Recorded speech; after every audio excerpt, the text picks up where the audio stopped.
I'm very happy to have here today Christophe Bouton. Christophe Bouton is professor of philosophy at the University of Bordeaux.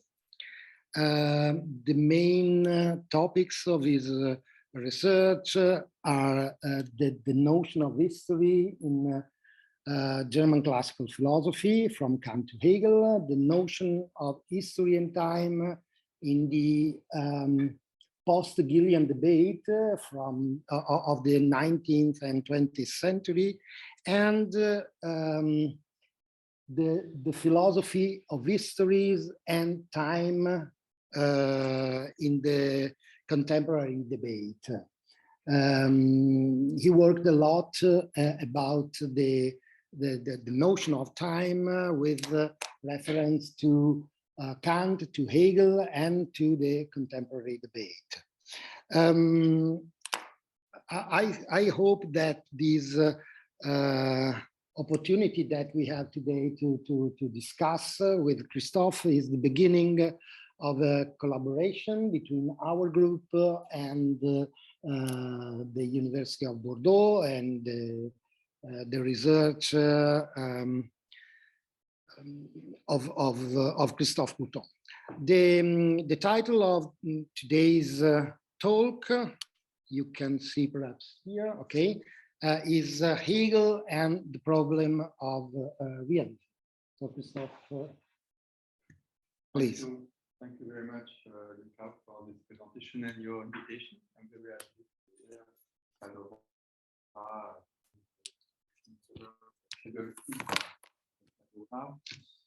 So I will read my abstract, which is my introduction, to begin with. So Hegel's philosophy has generally been regarded as an idealism, absolute or objective, and even as a culmination of what has been called German idealism. However, in recent years, some interpreters have attributed to Hegel a form of realism, sometimes called conceptual realism.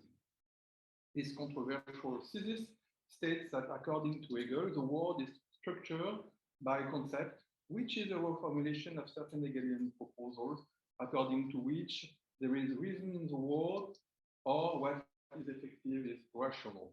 Most often, the realistic aspect of Hegel's philosophy is explained on the basis of the philosophy of nature and the philosophy of spirit, since this world, the world covers these two domains for Hegel. But what about logic? In this lecture, I would like to examine the relevance of Hegel's thesis of conceptual realism by focusing on the science of logic. Can we talk about a logical realism by Hegel in a, I would say, speculative sense? And if so, in what sense? Precisely. So after discussing the origin and the meanings of the notion of conceptual realism as attributed to Hegel's philosophy, I will review a series of arguments in favor of this thesis within the framework of the science of logic. The realistic conception of Hegel's science of logic means that the realm of pure thought, Reich das reine Gedankens, is ontologically but not epistemically independent of man, independent of what Hegel calls the finite spirit. Then I will examine one of the objections that can be addressed to this interpretation. Is Hegel's philosophy not being brought back into dogmatic metaphysics, into pre-critical ontology, like Wolff ontology? In the last part of my talk, I will test out the idea of logical realism in Hegel by focusing on the theory of judgment developed in the doctrine of concept, which will be a study case of this issue. First point, this idea of conceptual realism by Hegel, to my knowledge, the first interpreter to have spoken explicitly about Hegel realism was John Feinleb in 1964, who said that Hegel's philosophy was an idealistic realism in a paper entitled in German, Hegel der Realism. Kenneth Westphal gave an interesting definition on Hegel's realism. So it's my first quote. I can, okay. Hegel holds that the world has fundamentally conceptual structure, not because we constitute the world by thinking about it, but because concepts are structured in the world. Only upon that basis can they become conceptions in our language and in our heads. Another important author is Robert Stern, who reformulated this thesis in an important, in a seminal article, Hegel's Idealism. For two, Hegel's idealism, in other words, amounts to a form of conceptual realism, understood as a belief that concepts are part of the structure of reality. I can mention, without developing more, other authors who claim that there is a sort of realism in Hegel's work with some difference. Christophe Bouton, Michael Conte, Ludwig Sieb, Walter Jeschke, or James Kreines. As a counterpoint to this kind of interpretation, Robert Pepin wrote that Hegel's philosophy is a full-blood anti-realism. This position about realism is controversial, so I give an example of an author who struggled against it, but we will see that it's equivocal. So it's my third quote. After all, so it's a quote who shows that Pepin tries to deal with the two positions with Hegel. After all, it could be asserted Hegel is known as a prototypical realist. Whatever he means by the claim, he does assert that we know reality, absolute spirit, as it is in itself. What else could the denial of Kant things in itself, reminder amount to? Yet, as we have just seen, Hegel also states that reality is a developing notion, and this certainly suggests a kind of contemporary anti-realism. So it seems that there are idealistic and realistic aspects in Hegel's philosophy that are entangled. And in Pepin's last book, we find again this ambiguity, this tension between these two interpretations. I mean, Hegel's realm of shadows, 2018. So it's, on the one hand, Pepin criticizes what he calls the objectivist interpretation of logic, which says that the logic is a pure manifestation of relationships between concepts independent from anyone thinking them, such as, says Pepin, preganso. So he rejects this interpretation. And on the other hand, it's slide 4. So it's a, yes, Pepin writes, there is some sort of rationality, articulable, categorical structure, without which the world would not be even empirically intelligible at all. So it sounds like conceptual realism. We could even at this stage call this categorical structure, in a way very different from the contemporary understanding of formal logic, the world's logic. And this in the olden sense of the logos inherent in all things. We want to know the status of this categorical structure, subjective, objective, or neither subjective nor objective, or somehow both subjective and objective. So I don't develop further these references to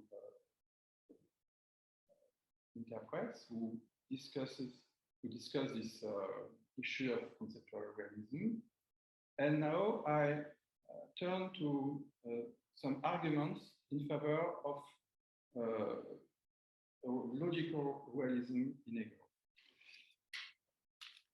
Because I would like to examine the question of conceptual realism in the framework of Hegel's science of logic. Because generally, conceptual realism is explained with Hegel's philosophy of nature or Hegel's philosophy of spirit. So I focus in the follow-up of Pepin on the science of logic. I will privilege an ontological approach to the science of logic while I'm aware that this work is also, so to speak, a treatise on the method, especially in the passages devoted to the ideas as knowledge. But I don't deal with this aspect of the science of logic. My question is, can we talk about the logical realism by Hegel? I cannot deal here with the history and the complex semantics of the concept of realism. I did it elsewhere in a paper in 2019. So this talk is a follow-up of this paper, where I would apply this reflection on realism by Hegel on science of logic. What does the notion of logical realism mean here in this context? I gave two complementary meanings. Logical realism, first of all, means a realistic conception of logic, which combines an ontological thesis on the reality of logic with an epistemic thesis on the intelligibility of logic. Logical realism affirms, on the one hand, the reality of logic, in the sense that logic, the realm of pure thoughts, acts as an ontological independence from mind. On the other hand, this ontological independence from logic does not exclude the intelligibility of logic. Also, pure thoughts are independent from the one who thinks them or from the finite spirit.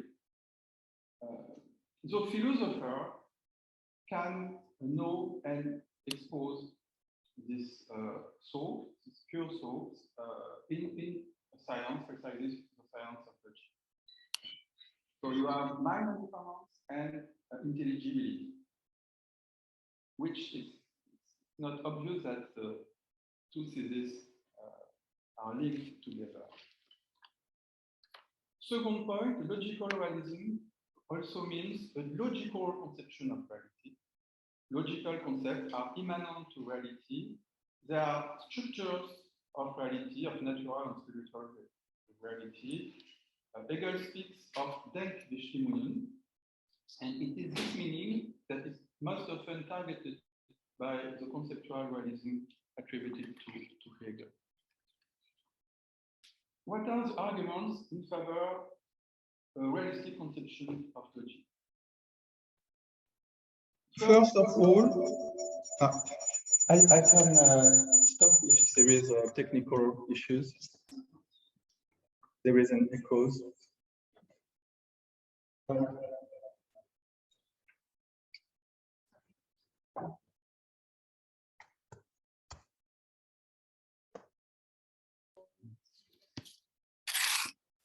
Sorry, really sorry. Okay. So it's okay, Professor? Yeah, it's okay, Tom. People can hear me? Yes. Okay, thank you. Okay, sorry. Okay, so what are the arguments in favor of a realistic conception of logic? So in the first sense of the conceptual of logical realism. First of all, Hegel characterizes thought as an element. We can refer here to the section 19 of the Encyclopedia. So, 1.5. It's 5. Okay. Quite, yes. It's, yeah, I have Okay. other quotes from Pippin. It's, yes, it's an example of conceptual realism in Pippin. And now it's, yes, the good quote. The logic is the science of the pure idea, that is, of the idea, the abstract element of thinking. Okay. Talking about thinking as an element is unusual. This amounts to emphasizing the objective character of thought, in the sense that thought is not taken here as a faculty of knowledge, nor an activity of the finite spirit. In the remark, Hegel points out that logic is both the most difficult science, because it implies a world of abstraction, and it is also the easiest science because what it contains is nothing but our own thinking and its ordinary determination. So Hegel thus underlines the intelligibility of this element of pure thought. I mean that for Hegel, the fundamental concept of logic can be known in an exhaustive way in their systematic totality. Second point, Hegel makes a clear distinction between logic and psychology. Knowledge of logic does not proceed ex nihilo, because logical categories are deposited in language and consciousness. They are used in action. This is what the second preface of the science of logic calls natural logic. We have a pre-understanding of logic, a certain familiarity with the logical categories. But logical thoughts are not reduced to this subjective form of logic. And in the introduction, Hegel criticizes the psychological approach of logic. Its next quote, the addition of psychological, pedagogical, and even physiological material with logic was at the one time given, have later been most universally recognized as disfigurations. In a note, Hegel criticized Free's logic because it seeks to focus on the anthropological basis of logic. So it's this note, a just published and most up-to-date adaptation of this science, Free's system of logic, goes back to its anthropological foundation. The shallowness of the representation of opinion on which it is based, in and of itself, on the execution, dispenses me from the trouble of taking any notice of this significant publication. It's very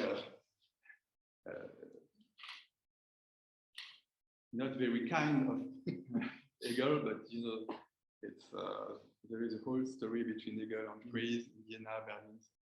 But we understand that for Hegel, the system, the science of logic, has nothing to do with anthropological or psychological consideration. And in his System der Logik, published in Heidelberg in 1811, Fries distinguished between philosophical logic or demonstrative logic, which set out the laws of Denkbarkeit, and anthropological logic, which raises the following question. Wie kommen Begriffe und Denken unter die Tätigkeit des menschlichen Geistes? Wie verhalten sie sich zu den übrigen Tätigkeiten des Erkennens? Und wie stimmen sie mit diesen zur Einheit der lebendigen Tätigkeit unseres Geistes zusammen? Hegel rejects these psychological or anthropological questions and approach to logic. For him, the concept of logic has an ontological dimension. They can certainly be solved by men, and by a very specific man, the speculative philosopher, but they do not depend on the men who think them. There is therefore an epistemic but not ontological dependence of logic on man, on the finite spirit. This is, according to me, the meaning of the famous formula of the introduction of the science of logic. I mentioned in my abstract. It's very known, but we never think about the significance of this image. Accordingly, logic is to be understood as a system of pure reason, found. I will come back later on this point. As a realm of pure thought, this realm is truth unveiled, truth as it is in and for itself. It can therefore be said that this content is the exposition of God, of Absolute, as is in its eternal essence before the creation of nature and on finite spirit. This text can be interpreted by saying that the logical thoughts studied in the science of logic are mind independent, independent of the finite spirit of consciousness. these are thoughts that can exist without a thinker who thinks them, even if the role of the philosopher who writes the science of logic is still important. But there is something with an ontological autonomy in this realm of pure thoughts, which is difficult to think about, but which I try to take seriously. Of course, we can say that logical thoughts are dependent on the infinite or absolute spirit, if we want to characterize the idea in this way. Another argument in favor of this ontological dimension of logic is the fact that Hegel uses the Greek term logos. It's my next quote. This concept is not intuited by the senses. The concept in logic is not represented in imagination. It is only subject matter, the product and content of thought, the fact that exists in and for itself, the logos, the reason of that which is the truth of what we call things. It is least of all the logos that should be kept outside the science of logic. Hegel probably found this concept of logos in Greek philosophy in Heraclitus or in the Stoics. As we can see in the history and philosophy, I cannot develop this point here. But there is in this, by this philosopher, a sort of cosmological conception of logos, which was very interesting for Hegel. So for Hegel, so what he calls the objective thoughts of logic are not reduced to all thoughts. And this can be seen, it's another argument, in the realistic interpretation of the Kantian categories proposed by Hegel in his four begriff. So there this passage. Moreover, even the objectivity of thinking in Kant's sense is itself, again, only subjective in its form, because according to Kant, thoughts, also they are universal and necessary determinations, so it means categories, are still only all thoughts, and are cut off from what the thing is in itself by an impassable goal. On the contrary, the true objectivity of thinking consists in this, that thoughts are not merely all thoughts, but at the same time, the in itself of things and of whatever else is objective. Another example in the next edition of the encyclopedia. Now, also the category unity, cause and effect pertain to thinking as such. It does not at all follow from this that they must therefore be merely something of force and not also determinations of objects themselves. On this point, Hegel's idealism is very different from Kant's transcendental idealism. It appears as, yes, a form of conceptual realism in the sense that he argues that categories are not merely representation related to the various faculties of human mind, which would be condemned to never access the things in themselves. So categories are both subjective and objective, in the sense that they are also objective thoughts, universal structure of reality, as it is in itself. I now turn to the second sense of logical realism in Hegel, which is connected with the last one. Pure thoughts not only have an ontological independence from men, they also have a reality in the sense that they are, for Hegel, immanent to the world. They are structure of natural and spiritual reality. So there is a logic of and in the world, and this second meaning, this is the second meaning of logical realism, which is well known. The thesis that logical concepts are structures of things. In other words, Hegel argues that the concept studied in the logic correspond to the ontological structure of the world, even if, of course, Hegel doesn't use the word structure. It is an addition of the contemporary interpreter, because to say that concepts are immanent to the world, it sounds weird, and Hegel was aware of that. So structure is perhaps better. So its next quote, the introduction of science of logic. Soaked is an expression which attributes the determination contained in it primarily to consciousness. And it's true today, it's also true today.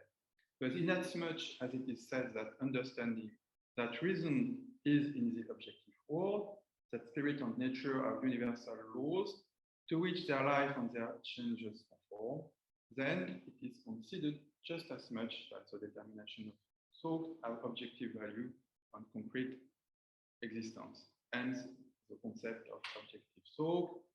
And we have the same topic in the Encyclopedia section 24. But one can see already soaked only in a primary way, that since soaked seek to form a concept of things, this concept, along with judgment and syllogism as its most immediate forms, cannot consist in determination on relationships that are alien or external to the thing. As we said above, thinking things over leads to what is universal in them, but the universal is itself one of the moments of the concept. To say that there is understanding or reason in the world is exactly what is contained in the expression objective soul. But this expression is inconvenient, precisely because soul is all too commonly used as if it belonged only to spirit or consciousness, while objective is used primarily just with reference to what is unclear. Hegel was aware to make violence to the language, but it's also the job of philosophy to do so. So this concept of objective soul is another way of formulating the identity of being on soul, or the famous thesis, what is rational is effective, what is effective is rational. And we can say that absolute idealism, and Hegel in fact uses very rarely the concept of idealism, but if we want to talk about absolute idealism by Hegel, it's an objective realism that affirms that ideas, concepts exist objectively within the world itself. And it is the reason why this idealism is also a form of conceptual realism. So this text seems to support, this text I gave in my quotes, to support Hegel's thesis of a logical realism in the double sense mentioned before, a realistic conception of logic and a logical conception of reality. However, this thesis is exposed to many objections, and I would mention this one, maybe the most important, is Hegel's philosophy not being brought back into dogmatic metaphysics, into pre-critical ontology like Wolff. And we can answer this by arguing that by considering determinations of thought as fundamental determinations of things, by supposing that thoughts grasp the very essence of things, the ontology of metaphysics, according to Hegel, adopted, says, an higher viewpoint than that of later critical philosophy. So it is the next quote. The older metaphysics had, in this respect, a higher concept of thinking than now passes as accepted opinion, for it presupposes as its principle that only what is known of things and in things by thought is really true in them. That is, what is known in them, not in their immediacy, but as first elevated to the form of thinking, as things of thought. This metaphysics, thus, held that thinking and the determination of thinking are not something alien to subject matters, but are rather their essence, or that the things and the thinking, Dinge and Denken in German, of them agree in and are for themselves, so our language expresses a kinship between them. That thinking in its immanent determination and the true nature of things are one and the same content. In this case, language is an allié, and it is in the passage of the introduction where Hegel tried to positionate the science of logic in relationship with classical or what he calls metaphysics, and especially with ontology. So it does not reject ontology. He says that the science of logic will include the traditional ontology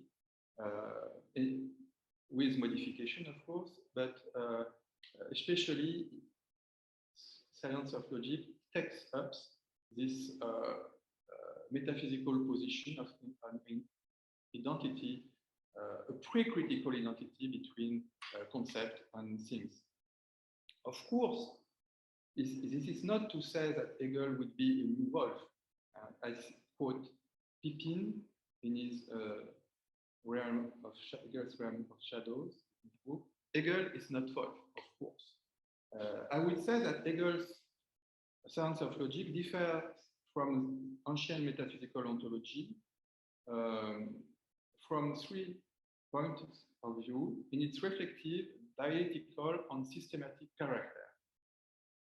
First of all, the science of logic is reflective because the point of view of the identity of being and thinking is not given as a naive belief, like in the traditional metaphysics, but this point of view is deduced, reflected. It results from the phenomenology of spirit. In other words, the phenomenology is a deduction, the justification of the point of view of the system, of the absolute knowledge, of this identity between thought and things, as Hegel says in the introduction. The concept of pure science and its deduction is therefore presupposed in the present world, insofar as the phenomenology of spirit is nothing other than that deduction. So for me, there is a strong connection between phenomenology of spirit and science of logic. I would say that phenomenology of spirit is the, so to speak, critique of pure reason of Hegel.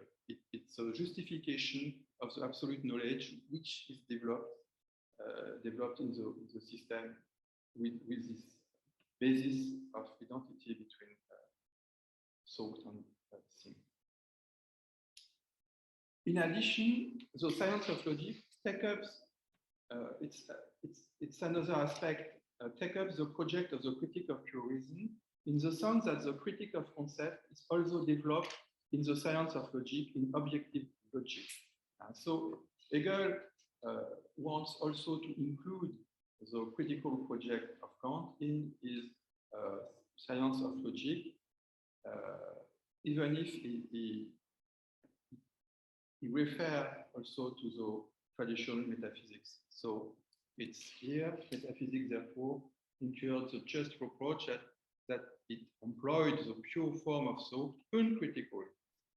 So naive aspect of the old metaphysics without previously investigating whether and how they could be the determination of the thing in itself, to use Kant's expression, or more precisely, of the rational. The objective logic is therefore the true critique of such determination, a critique that considers them not according to the abstract form of the a priori as contrasted with the a posteriori, but in themselves according to their particular content.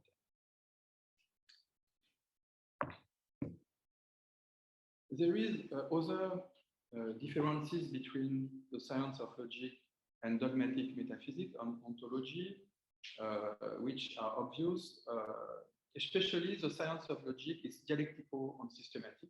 Hegel's philosophy does not, Hegel's science of logic does not have this aspect of a contingent aggregate of Wolff's ontology. It exposes these concepts in the form of a process, showing how each concept surpasses itself in another concept and constitutes the moment of the totality. So science of logic is a whole, it's a system, you have contradiction.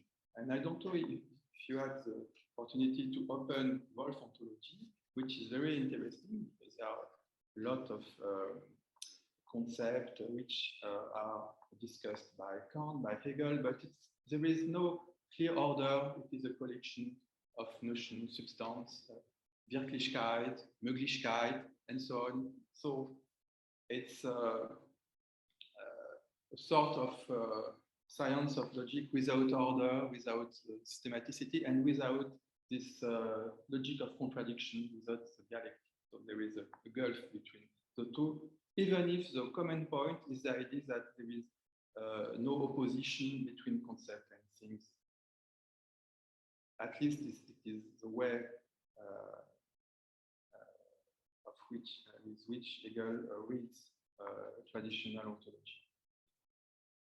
So for Hegel, reality, nature, and spirit is structured according to determination of soul, that is universal and rational structure that can be sought and known by man without being reduced to this act of thought and knowledge. We may therefore accept that reality is structured by concept, it's conceptual realism, but why then it's a second objection, and I remember a colleague who opposed me this objection. He told me, but why then not think that the world is also made of judgments, syllogisms, which are all combinations of concepts, which is a little strange or weird to say. So I say yes, okay. I read again Hegel's Science of Logic, and I discovered that this is exactly Hegel's position. This is my next section, and I will finish by a reference to the theory of judgment. So I will abstract the theory of judgment from the Science of Logic, which is a process, so I know that it's an abstraction, but I will focus on the status of judgment, especially because judgment is a masterpiece of the formal logic, and we will see what Hegel will do with this notion in his Science of Logic.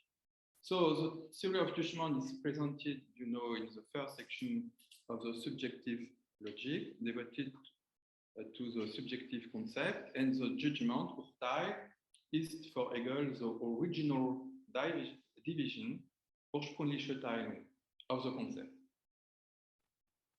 In the judgment, the concept is divided into a subject, singular, and a predicate, universal, which determines its content. In his 1831 lecture on logic, Hegel takes a very simple judgment as example. A qualitative, affirmative judgment, the rose is dead. And when we read the Science of Logic, is some fresh air to have very simple example. The rose is red. Okay, I understand it. And how Hegel will analyze this example. He says the rose and the red are one and the same thing given before me, the perception. Yet with the judgment, I divide it, I differentiate it. There is the rose and the red. And so I cannot enter here into the whole Hegelian theory of judgment. I would like just to point out that the judgment has an epistemical and ontological meaning for Hegel. So in the addition to section 166, Hegel specifies this point with regard to this example, the rose is red. So when we say, in the addition, when we say this rose is red, or this picture is beautiful, what the assertion expresses is that it is not just we who from inside dress the rose in red or the picture in beauty, but rather that these are the object's own characteristics. Neither the concept nor the judgment is found only in our heads, and that they are not merely formed by us. The concept dwells within the things themselves. It is that through which they are what they are, and to comprehend an object means therefore to become conscious of its concept. If we advance from this to the judging of the object, the judgment is not our subjective doing by which this or that predicate is ascribed to the object. On the contrary, we are considering the object in the determinacy that is posited by this concept. And it's very surprising because, you know, red is a secondary quality.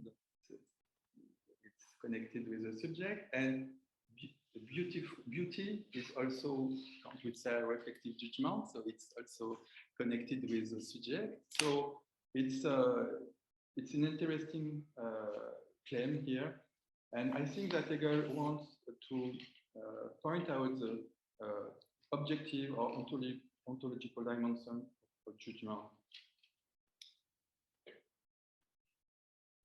There is another interesting quote. The judgment is usually taken in a subjective sense as an operation of the mind and a form which occurs only in thinking that is conscious of itself. I would say it's the conscious conception of judgment here, or freeze conception of judgment. But this distinction is not yet present in the logical realm. Here, the judgment is to be taken as entirely universal. Everything is a judgment. That is, everything is a singular, which is inwardly a universality of inner nature. In other words, a universal that is made singular. Universality and singularity distinguish themselves from each other within it, but at the same time, they are identical. So this sentence is another strong claim, ontological claim. Everything is a judgment. It sounds a little weird. Is the table a judgment? You know, it's and so what Hegel wants to mean is that before being an act of thought formulated in language, judgment is an ontological structure of reality. It is the fact for singular things of having universal properties. For Hegel, judgment has therefore two meanings. Of course, it has a subjective or epistemic meaning. These are the judgments expressed in language, or judgment as subjective activity of the mind. It doesn't reject this meaning, of course, but judgment has also, and this is Hegel's contribution in science of logic, it has also an objective or ontological meaning, which refers to, would say structure of reality, the division and combination between a singular subject and a universal predicate. And in another section, 167, Hegel gives two examples of judgment. So the road is red, again, and gold is a metal. In these examples, Hegel says it is not only me who assigns a predicate to a subject, the predicate belongs to it regardless of my subjective judgment. If these judgments are correct, it is because red and metal are universal predicates actually attributed to this rose and to gold, respectively. Hegel says the copular is indicates that the predicate belongs to the subject and is not externally linked to it, that is only by me. In fact, we are here two distinct types of judgment with different ontological structures. The rose is red is an affirmative qualitative judgment, a judgment of there-ness, Urteil des Daseins. And this type of judgment attributes a universal sensible quality to a singular subject. But in the judgment, the rose is red, red seems to be taken as if it is the nature of the rose to be red. Strictly speaking, we have to understand this rose is red, as Hegel said in another section. So the predicate is a universal property of a singular individual, but it is a contingent property, not all roses are red. Gold is a metal, it's a judgment of necessity, a categorical judgment, which attributes a singular subject to a singular subject, a universal predicate, which belongs to the substance of nature of the subject, what Hegel called the concrete universal. So in this judgment, gold is a metal, the predicate refers to the universal property of a natural species that is necessary. The rose is not necessarily red, but gold is necessarily a metal. And to make a categorical judgment about rose, but the rose, it must be said that the rose is a plant. And yet we have the same kind of judgment. With regard to the epistemic dimension of the judgment, Hegel criticizes qualitative judgment in the subjective sense by limiting it to the simple correctness, Richtigkeit. So with the theory of judgment, we have a theory of truth. The rose, the subjective judgment, this rose is red, may be correct, but it is not true in the sense that it does not specify the nature of the subject. A rose may have another color, and red is the color of other things. A rose has a perfume, other determination. So for Hegel, this type of judgment, this rose is red, is a purely descriptive judgment which contains very little knowledge. And as it is well known, Hegel distinguishes correctness, Richtigkeit, with a correspondence between a subject, which is a correspondence between a subjective judgment and an object, with truth, Wahrheit, which refers to the correspondence between the object itself and its concept. So there is an ontological notion of truth, which is connected with this theory of judgment. So the categorical judgment is an expression of this truth. Gold is a metal, rose is a plant. And that is why Hegel writes that everything is a categorical judgment. Another quote, the categorical judgment gold is a metal, the rose is a plant, is the immediate judgment of necessity and correspond to the relationship of substantiality in the sphere of essence. Everything is a categorical judgment. Indeed, things have their substantial nature, which form their firm and unchangeable foundation. It is only when we consider things from the point of view of their kind and as necessarily determined by it that the judgment begins to be a genuine one with a form of knowledge. To regard judgment such as gold is expensive and gold is a metal as being the same level has to be called a defect in logical training. So we see that the ontological dimension of the judgment is coupled with an epistemic dimension. If I say this rose is a plant, I have an higher knowledge of this rose than if I say this rose is red. And if I say gold is a metal, I have an higher knowledge of gold than if I say gold is expensive. In this case, for Hegel, expensive is a contingent and a relative property of gold. I would say the judgment gold is a metal is a subjective judgment when I say it, grounded in the substantial nature of gold. So it is both subjective and objective. But the later judgment gold is expensive is only subjective without ontological basis, I mean physical basis. There is maybe a basis in economics, but it's not the point here. So I am almost finished. I would just say that we have the same approach in the theory of syllogism, even if the theory is more complicated because there are three terms. But Hegel says that, I need a citation, syllogism has an epistemic and ontological meanings. If we take the syllogism, for instance, not in the sense of the older formal logic, but in its truth, then it is that self-determination in which the particular is the middle that includes the extremes of the universal and the singular.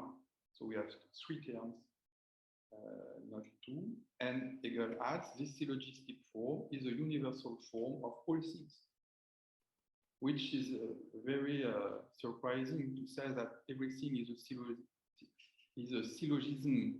But in the next section, Hegel gives two examples of objective syllogism in the world from the philosophy of nature on the one hand and the philosophy of spirit.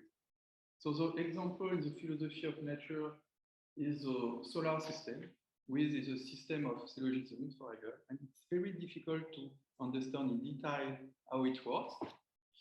And state also, so state is a system of three syllogisms, and it's another example of the objective dimension of syllogism, which is more accessible because it is explained in the principle of the philosophy of right.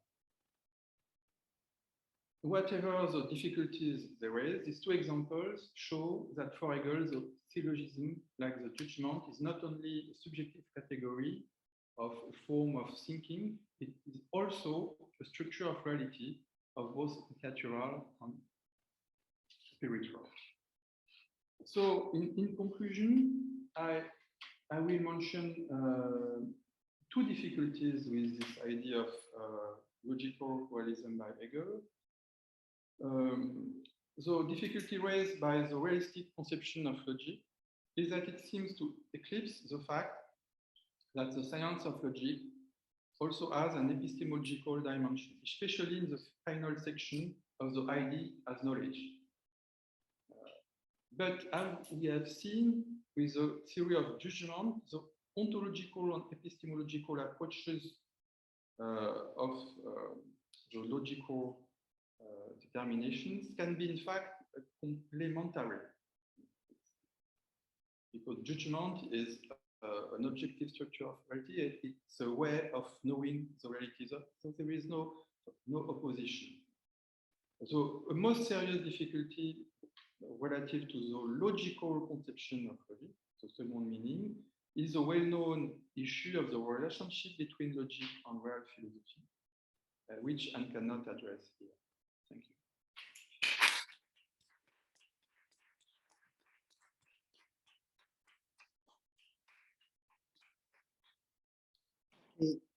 Thank you very much, Christophe. Yeah, the topic you discussed is the topic that we here in Padova, that it has a long tradition here in Padova. We edited a volume of our magazine with the title Objective Thought, and so it was, and I think that you had some new accounts on this topic, and I thank you very much for the talk. So we have some time for the discussion. Elena Tripaldi. Thanks. I really enjoyed your talk. I think I'm very sympathetic with much of what you presented. So my question is more a problem that I also have, that I asked you. You mentioned structure. So when we speak of, or we try to read the logic as a form of realism, we tend to call it a structure.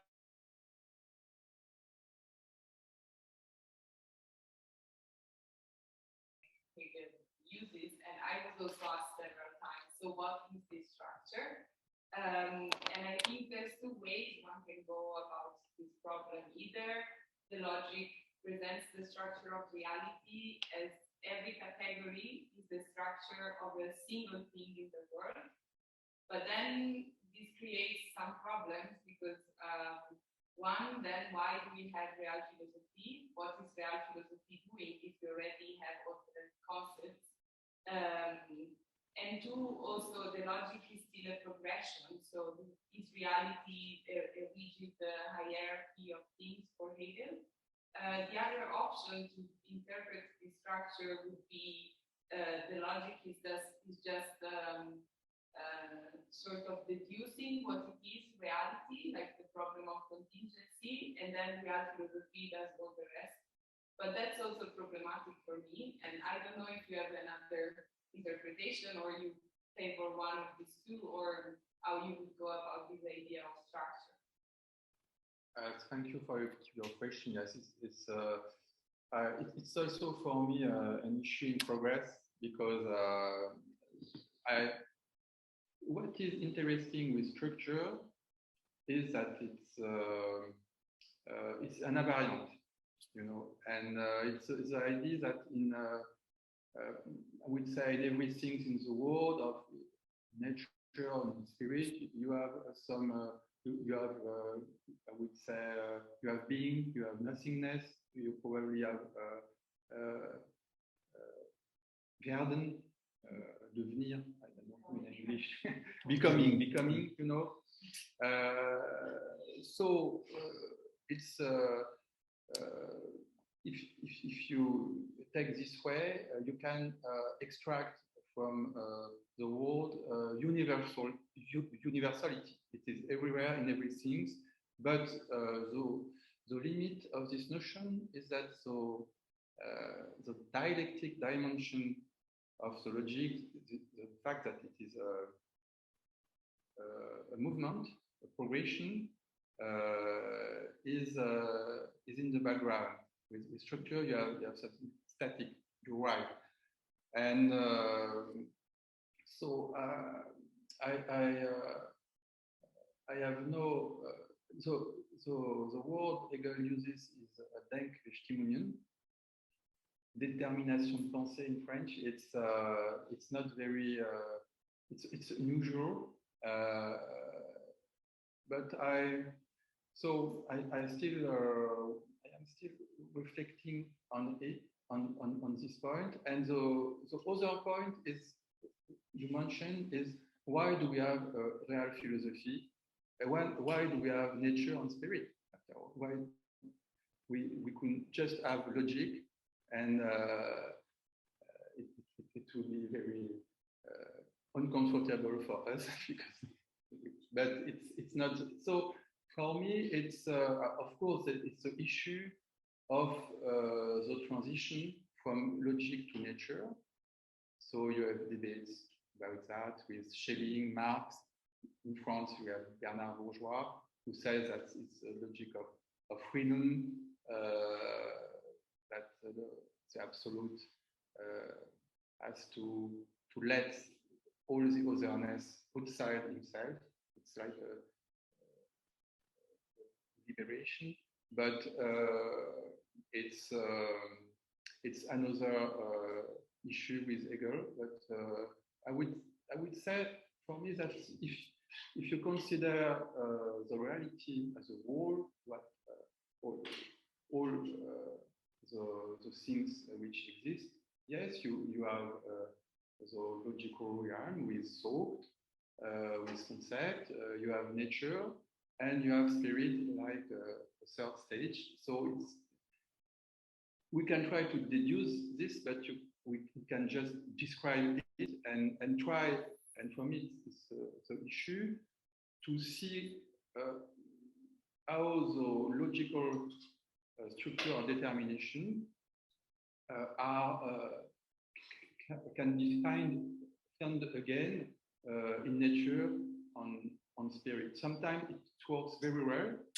Sometimes it's more complicated.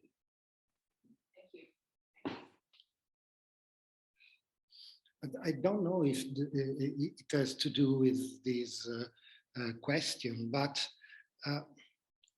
I was thinking that for Hegel, the object of the three different sciences, logic, philosophy of nature, and philosophy of spirit, is always the same. The object is always the idea. the idea as subject-object, so to say. And in this sense, the problem of the passage from logic to nature, from nature to spirit, is not so, is a little bit depotence, how can I say in English, depotentiate? No, it is not so stark. Because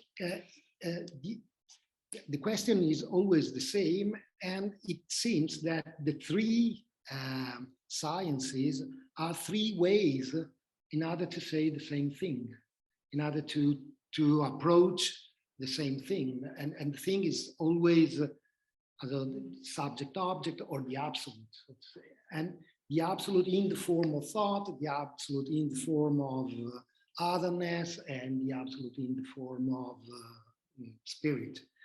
But I think that we could go out to a linear reading of the system, that it starts from logic, it goes in nature, and then it goes in spirit. And if we think that there is no this linear thinking, but there is only one question, and the question is always the absolute, and we have three different kinds of conceptualize, of seeing the absolute, perhaps this question of the passage is no more dramatic as it seems. I don't know. Yeah, it is a point Hegel made at the end of Encyclopedia when he says, it speaks about three syllogisms for the system. So you have logic, nature, spirit, but he says you can change, and he applied his theory of syllogism to his own system. Yeah. Yes, it's only the absolute Hegel talking about, but the question would be why the absolute has these three forms: logic, nature, and spirit.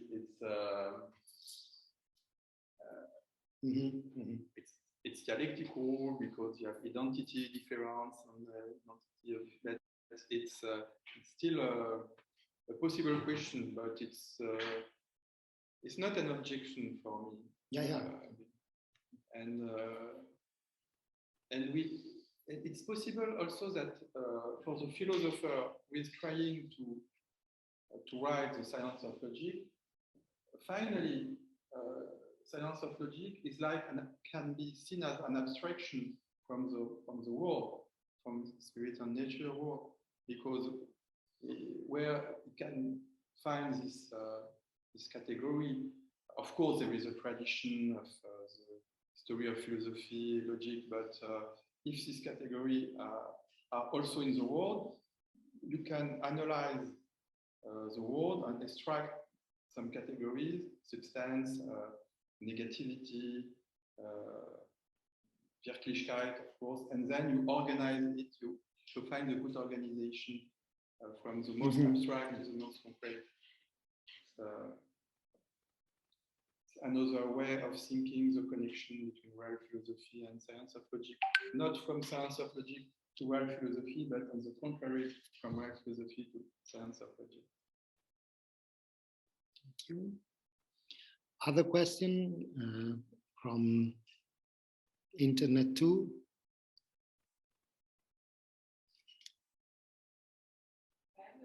Yeah. Just to continue the conversation. I was just in Sheffield at a conference, and I heard a talk on these topics, and it was I guess the question was, how do we translate the logic into the real philosophy?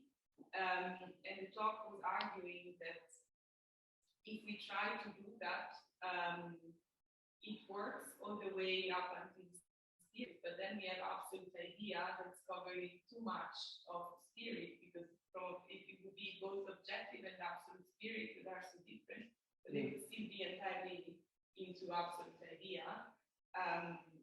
that again, that's the point. I have no answer to this, but I thought it was actually a relevant point to be made, and I'm still also thinking about it.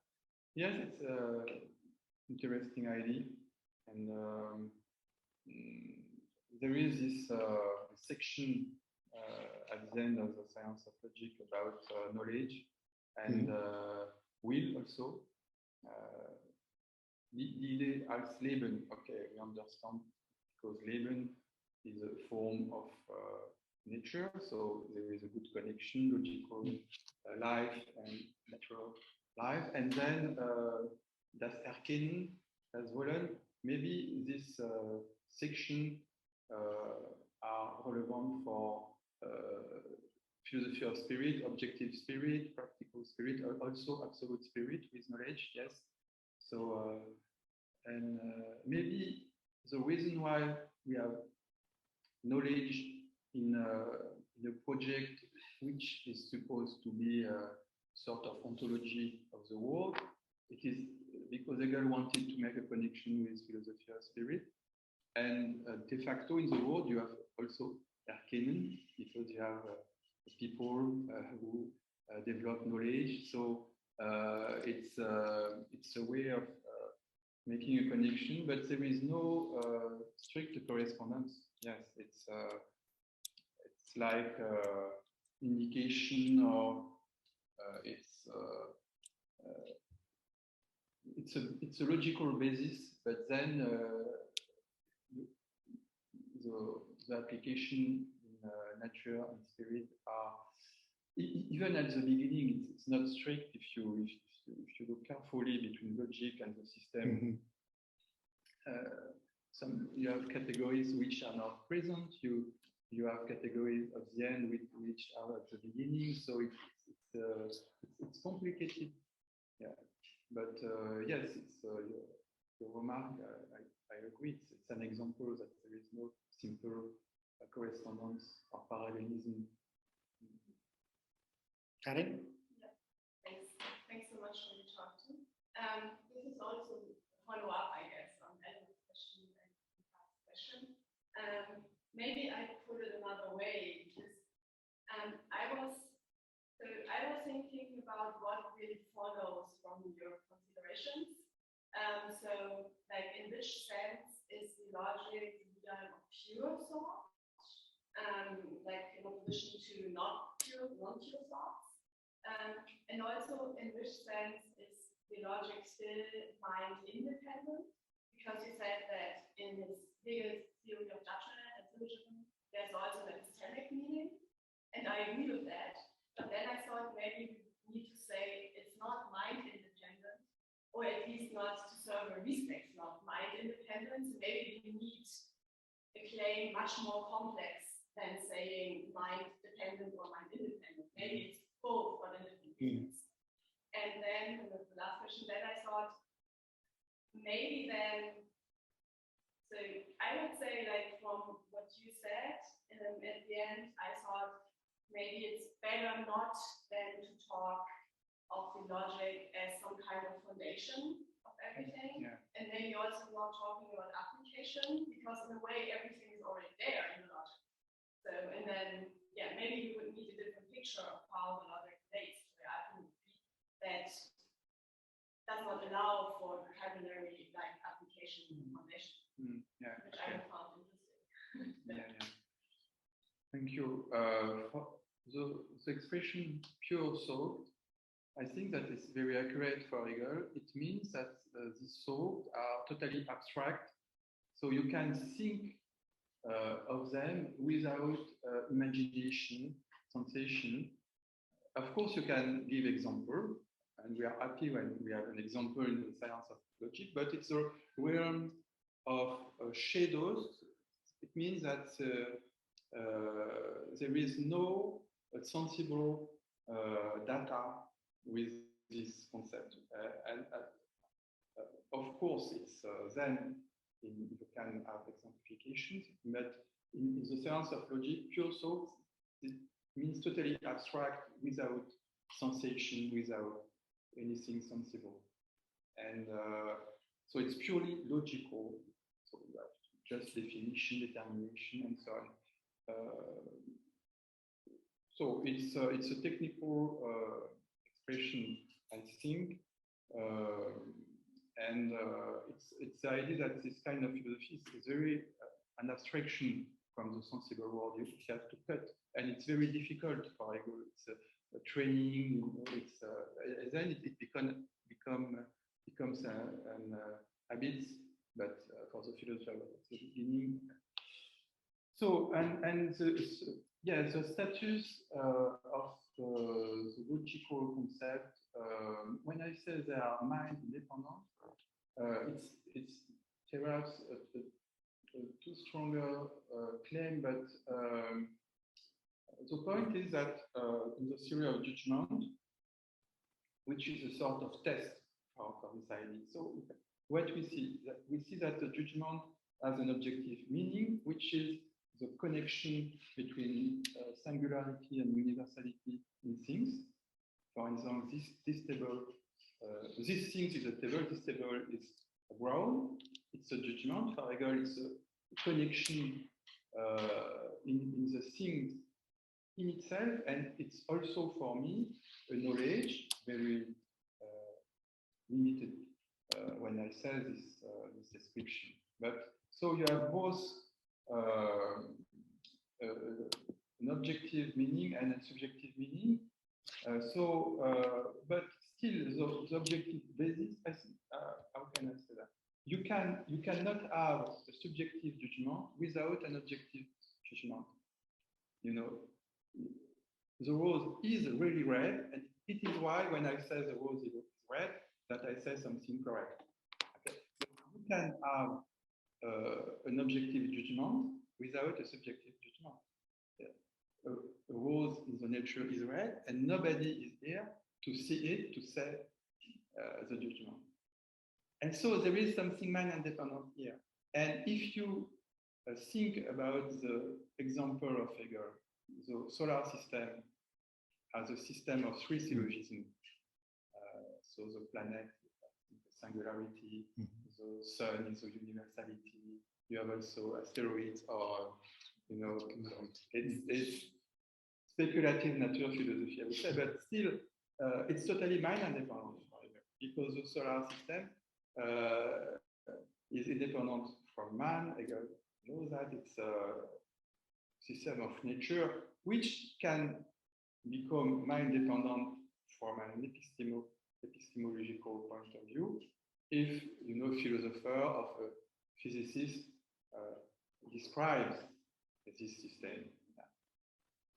And concerning foundation, you're right, because Begründung, it's a notion which is criticized by Hegel for the role of philosophy. Grund is a category of logic which is also criticized in the objective logic. So you are right, we cannot say that logic is the foundation of the world. It's true. Application is also, I would say, a bad expression. But I use it because it's in Hegel's edition. You know, it's a second edition of section 24 of the Logic of the Encyclopedia, where Hegel says that die Realphilosophie ist die angewandte Logik. Die angewandte Logik.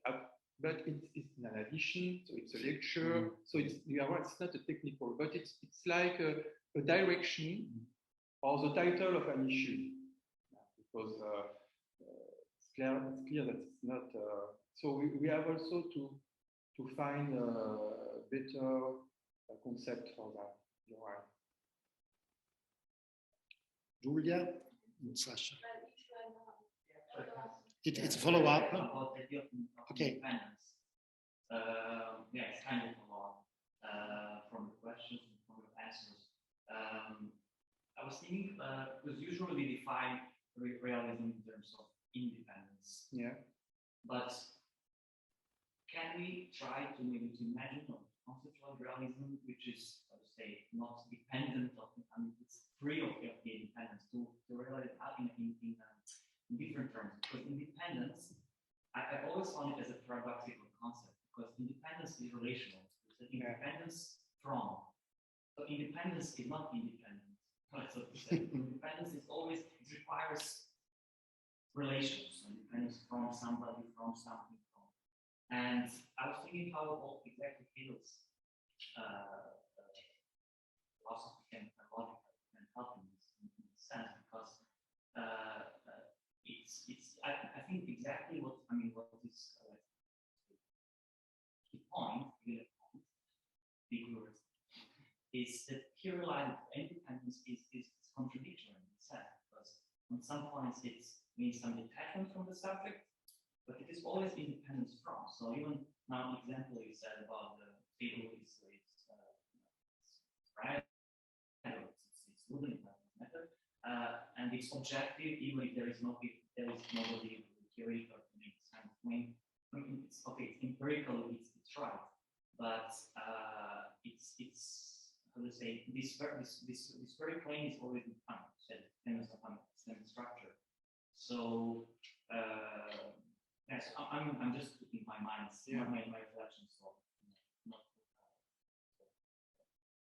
not in order to try to think. So is it possible to speak about realism, but not in terms of dependency? Can we just in terms of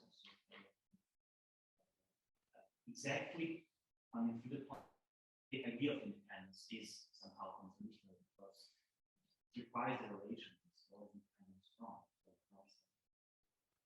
Yes, it's an important question because yes, we are. If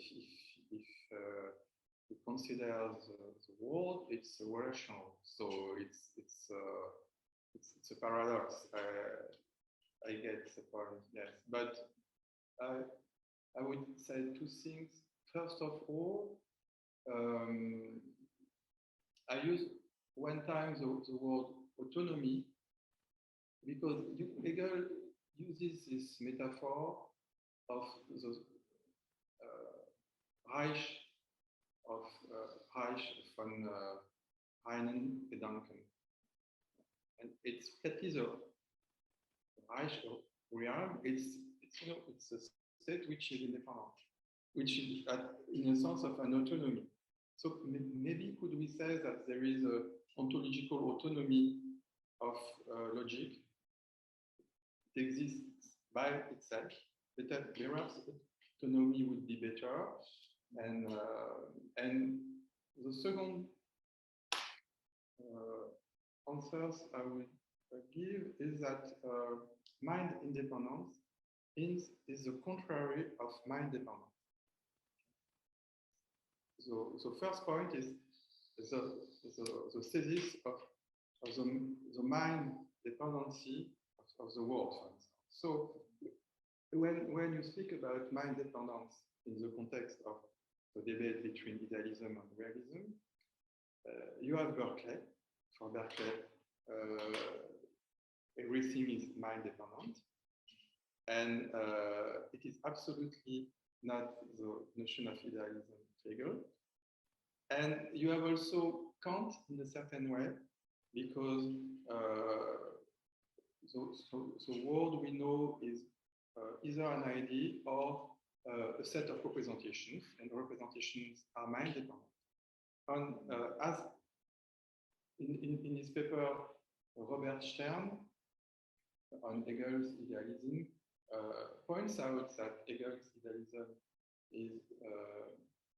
has to be sought against Berkeley idealism. That has nothing to do with Berkeley idealism.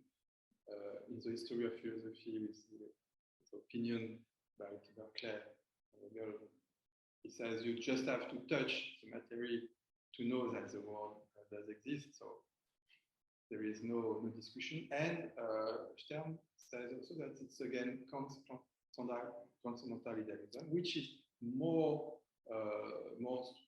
which is stronger, which is very important for Hegel, but it's not his model of idealism.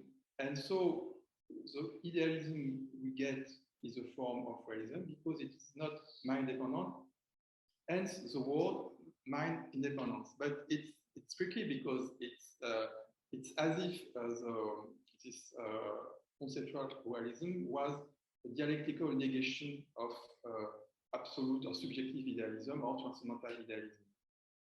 But there is this connection, this critical connection with this form of idealism, which were in the background for Hegel. So it's the fact that the word mind independence is equivocal is also due to the fact that there is in the background the criticism, the negation of other idealism, where there is this notion of this idea that the world is mind dependent. And it's not Hegelian to say that the world is mind dependent. But autonomy, ontological autonomy would be the share at the end. Julia, My question please. My question is very simple, but I was wondering if we assume, as you proposed, that Hegel's realism, logical realism, consists in the fact that logical structures are the essence of things, so the reality.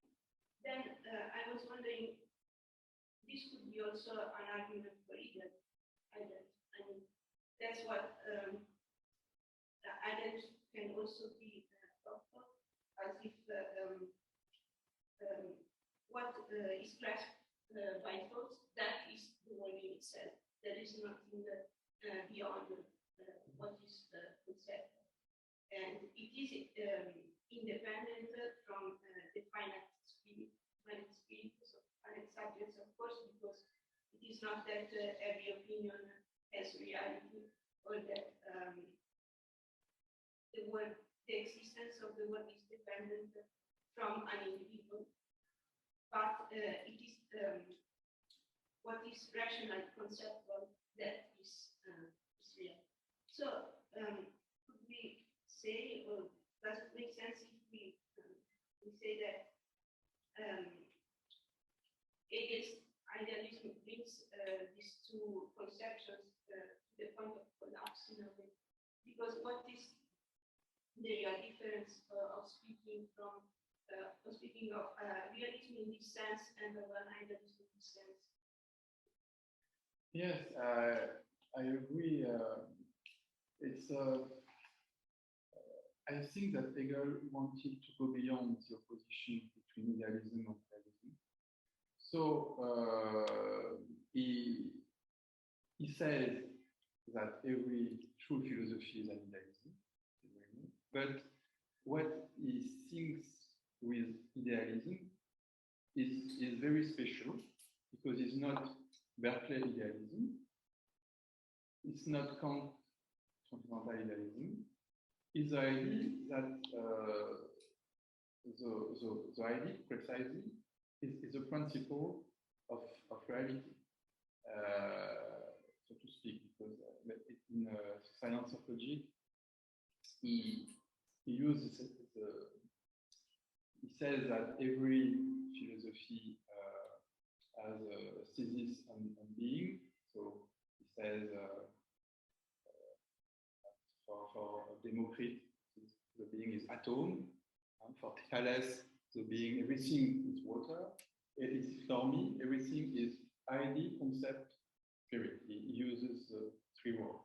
So you are right. There is nothing beyond the idea. So it's a strong idealism, but it's not the idealism is in the current, in the usual sense of the word as time and today too. This is the reason why this idealism is also a form of realism, conceptual realism, we could say, and it is a sort of synthesis between idealism and realism, but at the end, I think that there is something very close to the notion of realism, maybe more than idealism, because when we speak about idealism, there is always Berkeley or Kant in the background. Or Hegel said that there is no issue with the existence of the world. For instance, you know that by Kant, there is a refutation of idealism, second edition of the Critique of Realism. And the purpose of this demonstration is to prove that the world does exist. Precisely. And for Hegel, there is no point like this. So there is a reality of the world, of the nature, of the spirit. The world can be known by science, by philosophy, and all these claims sounds realistic, but it's a special realism because it's not the usual sense of realism either. At Hegel time it was Jacobi, for example, but it's not Jacobi realism.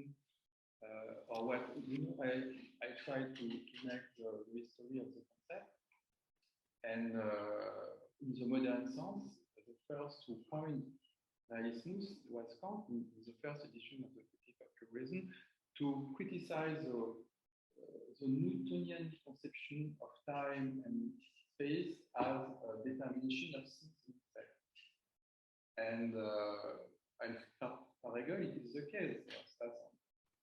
Time are a determination of things and also of the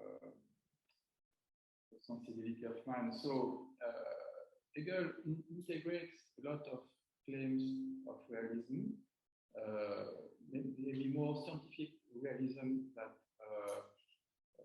Jacobi realism. And so it's a synthesis between idealism and realism that is a strong claim in the direction of realism. There is a sort of, it's not totally equivalent. Maybe a little primacy of realism. As for me, it's a very good point for Hegel, because it's my position, I would say. I prefer, I think that realism works better to understand science, to understand perception, to understand time in particular, than transcendental idealism.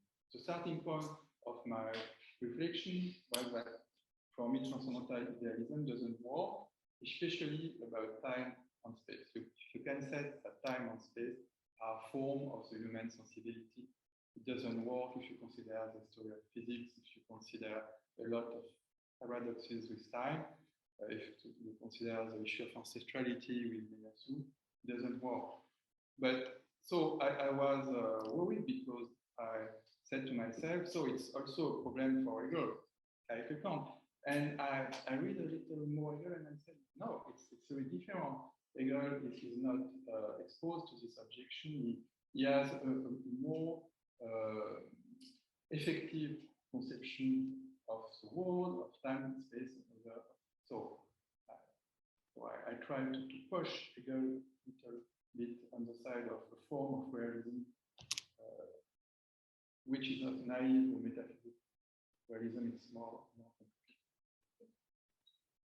It's sort of, oh, yeah, Giovanni. Since we were talking about realism, the usual problem that people have with realism is usually linked to, in the case of empiricism, a certain degree of faith in reality or experience, or a preconceived conception of reality, or in the case of mathematics, to some presupposition that we have about reality. And in Hegel, we don't have neither of both.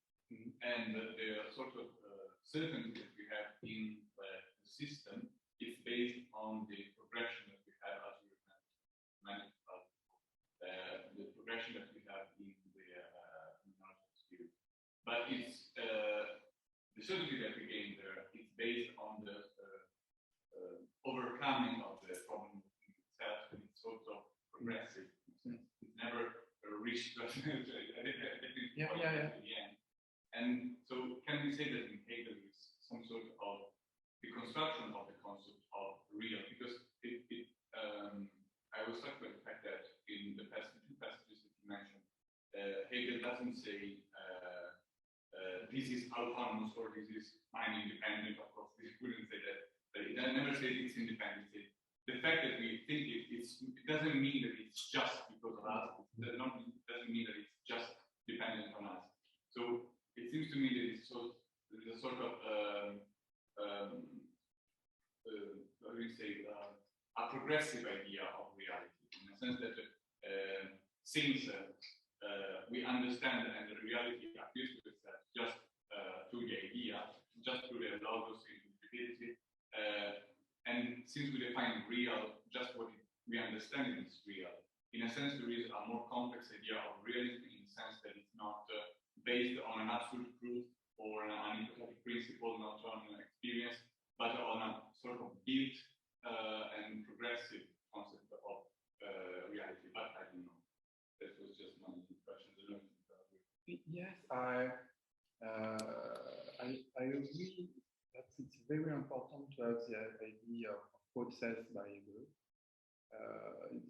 The fact that the reality is something dynamical, and there is a point very important that for Hegel, the first stage of the knowledge of the world is science. It's not the only one, but it's very important. And because if you take Jacobi's realism, and it's the reason why I think that Hegel rejected Jacobi, the claim is that even if Jacobi is so, this is maybe more complicated, but he says in his books about Hume that he was a realist. And so for me, the realism is a claim, an ontological and epistemic claim. Ontological claim, the world is independent, it's mind independent. Jacobi says, I don't have to prove the existence of the world. He criticizes Kant's refutation of idealism and so on. And the epistemic claim is that we can know the world. But the point is how. And for Jacobi, perception gives me access to the world, not concept, not reason. So there is an anti-realism by Jacobi. And the idea that die Wahrnehmung ist wahr, so I have access to the existence of the world with perception. And for Hegel, it's this immediate access to the world with perception, to the reality of the world with perception, is an illusion. And he explains that in the Spirit and in the forebegrip of the Encyclopedia. And this access, the knowledge of the world, as it is in itself, is mediated by scientists. And then the philosophy has to do a second work to use the results of science to extract concept, to reflect on it. In my PhD, I study how it works with time. You have physics, but it's not the last word about time. Then you have philosophy of time, nature, very complicated with logical categories. So at this stage of the knowledge of science, which is the first, as you say in the paper, conceptualization of the world, perfectly true. At this stage, you have a progression. Hegel knows that there is a history of science, and so you have new discoveries, you have new domains which can be known, and in some editions, Hegel says that this progression of the concept is open-ended because nature is very rich, complicated, and so the job of the philosophy is to work out this scientific material, and it's also progress because you have to take into account the results of science. So in this sense, you're right, it's a realism which is not static, it's dynamic with an history. And in this way, we can escape some objections about metaphysical realism and but now non-fictionists and so on. I have perhaps a follow-up on this question. You worked in some articles about the connection of Hegel's philosophy and contemporary speculative realism. And so I invite you to read this article on deep time. Deep time is an objection that Quentin Meillassoux puts to Kant and Hegel, and in order to say that if you take seriously the idea of deep time, of geological time, you can't accept the idea that time is something subjective, so to say. And there is this article of Christophe where he deconstructs, so to say, the idea of deep time as objection to the Hegelian idea of time, perhaps to the Kantian idea it goes in your reading. But I wanted to ask you if you see in this way of conceptualizing reality by Hegel, in this way of thinking of reality as something that is not simple, what is there, what is out there. If you see in this idea of reality a sort of criticism of the idea of reality that is at the basis of speculative realism, of, I don't know if we can speak about speculative realism. Perhaps there is the realism of Meillassoux, the realism of Ferraris, the realism of others, and so on. But I think that it seems that there is a basic ideas in all these kind of realisms that ontology and epistemology are two separate and radically different notions, so to say. For ontology is what there is, and epistemology is what we think about what there is, what we know about what there is. And I think that Hegel, it seems to me that it puts a sort of epistemological argument against the pre-critical metaphysics, and so the pre-critical ontology. That reality is not only what there is, what is there, what is out me. Because reality has to do with the process of reality, and so has to do with thinking. And against the transcendental philosophy that he reads as a sort of epistemology, a sort of subjectivistic philosophy, he puts an ontological account. No, reality is not what we, it's not a construction of our thinking, but it is mind independent in the sense that it is not a construction of our, or it is not only extraction of our thinking. And so it seems to me that Hegel problematized this separation between an ontological account and an epistemological account, between what there is and what we think about what there is. And what there is always for Hegel what we think about what there is, and what we think about what there is has always to do with what there is. In this sense, I have this idea that Hegelian philosophy, in this problematizing of the separation between epistemology and ontology, could be a good argument in order to criticize this strong and dogmatic separation between the world of the thinking, the world of the I, and the world of the being. That is, I think, at the basis of the speculative realism. I know well the realism of Maurizio Ferraris, but what I read about Meillassoux or about other has ever to do with this separation, what we think and what there is. And this is what Hegel deconstructs, the separation. Yeah.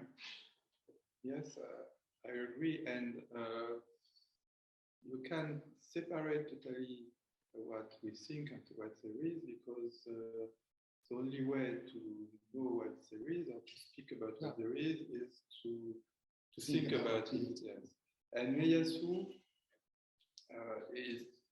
doesn't make a so strong separation between science and ontology, because the starting point is the datation from geology, the fact that the Earth is very old, much older than the apparition of human species, and all this data, Meillassoux knows that, comes from science, geology, and so it's for him it's a basis. And then he says that the content of this of the world from the speculative realism point of view is the first qualities he gives as examples.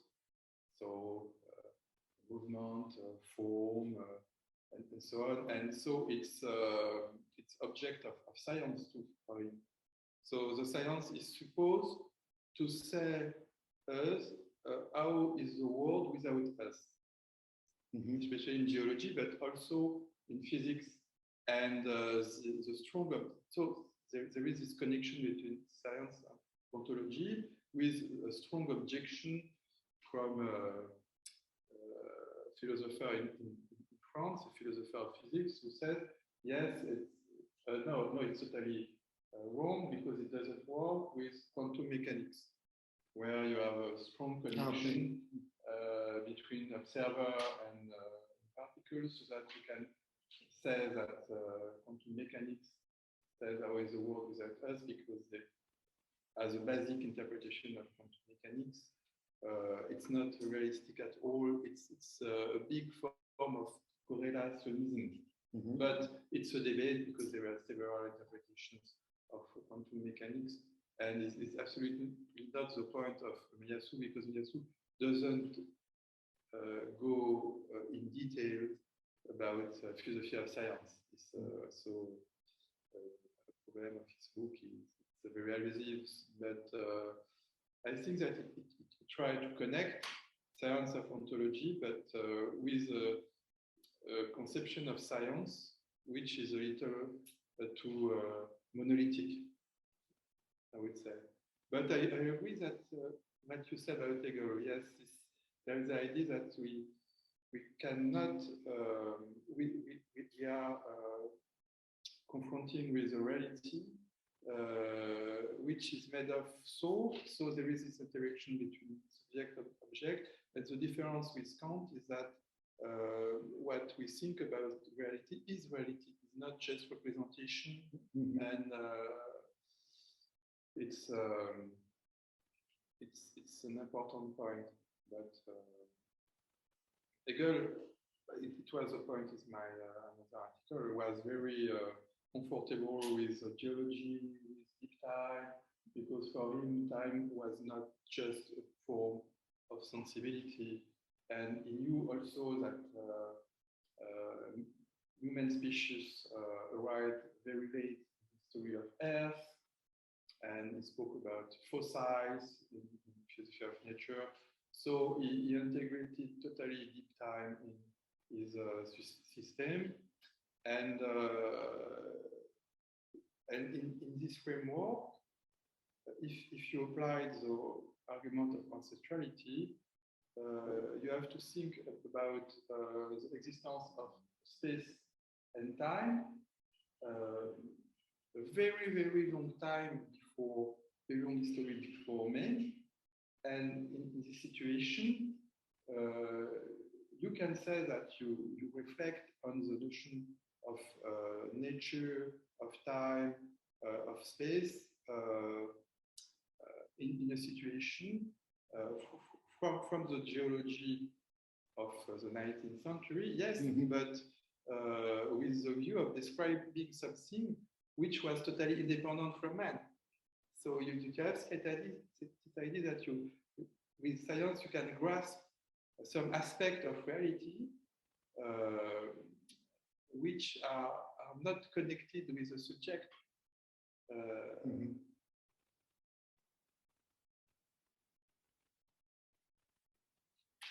Are there other questions? I know that Helena has other questions. No, it's just a follow-up, but it's not Okay. necessary. No. No, I was just thinking about. You have to pay to drink then. I was just thinking about all that we were saying, and I was also going back to the idea of independence and autonomy and mind and thought. And I was thinking that first, for Hegel, thought is not the mind, of course, at least not the thinking that is the logic. And autonomy is more like a process, like you are not autonomous in one gesture and then that's it. You have to continue to make yourself autonomous. And in a way, thinking for us subject, like finite subject, in order to access the kind of thoughts that we experience in the logic, we have to make our thought autonomous, like we have to purify it in a way. And this autonomy is in a way connected also to the ability on the side of thought to recognize that thought can determine itself in its objects. And this way it's not subjective anymore. And so the kind of thinking that could fit in this realism is a thinking that can think mind independence or the non-rational part of reality, and not all kinds of thought can do it. So yes, I'm sorry, this is more of a conversation, becoming a conversation more than a question, but yes, I was thinking that this autonomy concept maybe grasps more the idea of the specificity of thought in Hegel, also comparison with all the other thinkers that you quoted. Yes, because you have to access with autonomy, I agree, and you have freedom too. But the only issue is to distinguish clearly this notion with Kant, because it's a Kantian concept too, because it's an autonomy without nomos, but still it's and in German it would be not autonomy maybe, but Selbstständigkeit. So it's the Kantian connection could be avoided. Selbstständigkeit, yes, it's it would be maybe a good translation. And now I agree with you, Roman. And perhaps self-determination. Self-determination. Exactly. It was very well, self-determination. Selbstbestimmung. It's and this kind of thinking was the thinking that also Hegel criticizes traditional metaphysics because of this, because it was only propositional in this modern metaphysics. So it was not able to connect the universality of thought with the determinations of thought. So it ended up having thought and the predicates. Whereas with speculative logic, you can have thought that determines that. And the logic of concept is a form of freedom too. So Self-movement, self-movement, yes, self-development. So it works, yes. Okay. I think we worked enough. Thank you very much, Christophe. Thank you.